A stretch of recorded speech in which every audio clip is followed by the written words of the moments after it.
I've got a couple of other bits of news. They can wait for another time because we're going to talk about Tales. Oh, no, we're not going to talk about Tales of the Territories because we've got one special video that we have to react to. So if you give me a few seconds, I'll set it up. Okay, I've done it, finally. We're back on as well. Right, so there's a 5-second piece of video that you tweeted quite recently. Do you want to set this up or shall I just play it?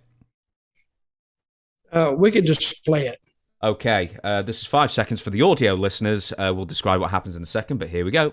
Oh my God! Oh! Oh my God! One more. Oh! For the audio listeners, Dutch, let us know what just happened there. Well, for the audio, I don't know where this guy got this idea. And this brings in, I was going to talk about a little bit about wrestling dressing rooms. And this was an independent show somewhere. And this guy thought that he would do this move and he'd be talked about. He'd be the talk of the wrestling world, or he was doing it for the dressing room to show how hardcore he is. And he almost ended up with a serious injury. Now, why would somebody, and he's a big fat bastard anyway, get on the top rope and douse himself with kerosene? I don't know why. I mean, these are what we're talking about in wrestling dressing rooms. You could go in there and you can find the dumbest person in the world. You could find an idiot with an IQ of 20, or you could find a Rhodes Scholar. That's what you find sometimes in these independent dressing rooms. Obviously, this guy on the IQ scale is probably a moron. And he got up there and he found out that this idea wasn't so hot, or he did. It was a hot idea after all, and he fell off, almost hurt himself, and was trying. It was a towel what he put around his head, but he did that for the dressing room, I'm sure, and thought he'd be the talk of the wrestling world. Well, he was the talk of. I mean, I watched it. I've seen it a couple of times, but that is one of the most stupidest ideas I've ever seen.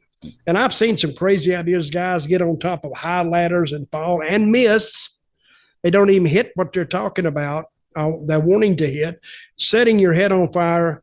And I'm saying that's what's wrong with the professional wrestling business is guys want to do stunts instead of doing psychology, because psychology is actually a little harder to do.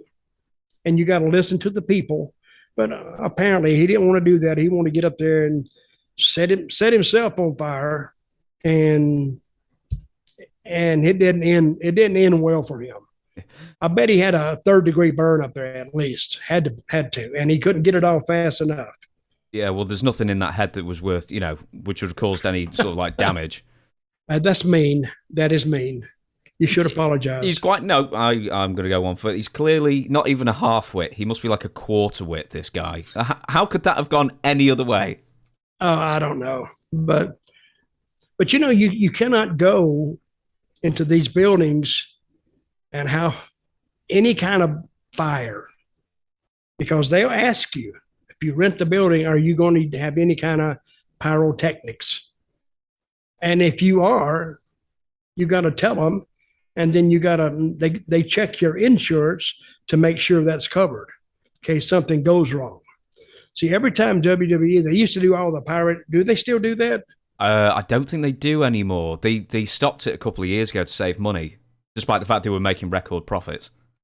Well, I think that the way they set those pyrotechnics off, it was loud and it was irritating to some people, and it scared little kids.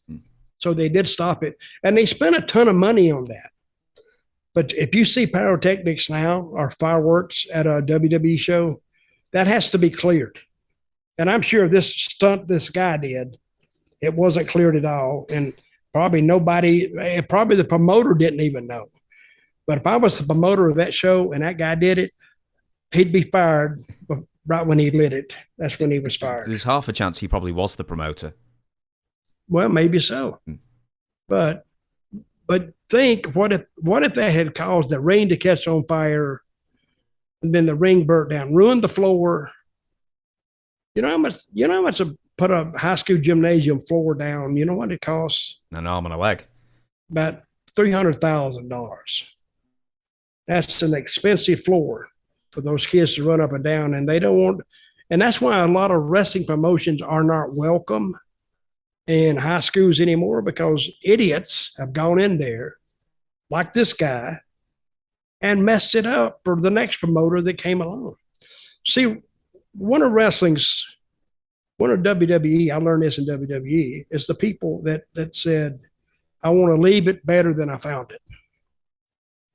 And which is a good motto. Leave it better than you found it. But the guy went into a gym and he didn't leave it better than he found it. He messed it up. So for the next promoter to go in there, they're going to remember the last one, and they throw all wrestling promoters in the same basket. You know, we don't need them, and they'll mess everything up. So things like that actually hurt the business. And I don't know how many fans want to see that anyway, to tell you the truth.